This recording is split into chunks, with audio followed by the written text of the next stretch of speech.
আলাইকুম। আজ ২-৩ দিন যাবৎ একটা নিউজ ঘুরপাক খাচ্ছে এই সুবর্ণাকে নিয়ে।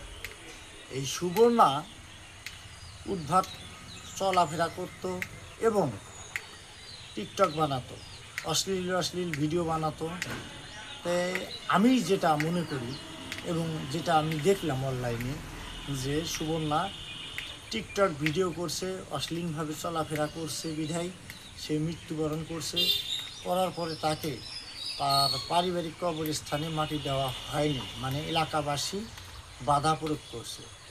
তাই আমি ছোট মানুষ, আমার জ্ঞানে যেটুকু বুঝি আর কি, সেটাই আপনাদের সাথে শেয়ার করতেছি যে সুবর্ণার কবরের জবাব সুবর্ণার দিতে হবে, কিন্তু সুবর্ণার জবাব তো আর আমার দেওয়া লাগবে না।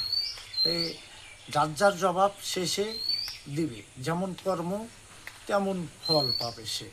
তাই আমার মনে হয় বাধা না দিয়ে তাকে কবরটা দেওয়াই উচিত, কারণ যার হিসাব তারই দিতে হবে। ওর জবাব আমার দিতে হবে না, আমার জবাব তার দিতে হবে না। সে যেমন কর্ম করে গেছে পৃথিবীতে, তেমন ফল পাবে কবরস্থানে।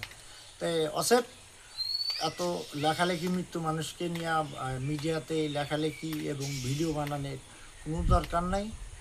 তাকে এগুলো নিয়ে আর বাড়াবাড়িরও দরকার নাই। তো যেটা হয়েছে ভালোই করে আল্লাহ।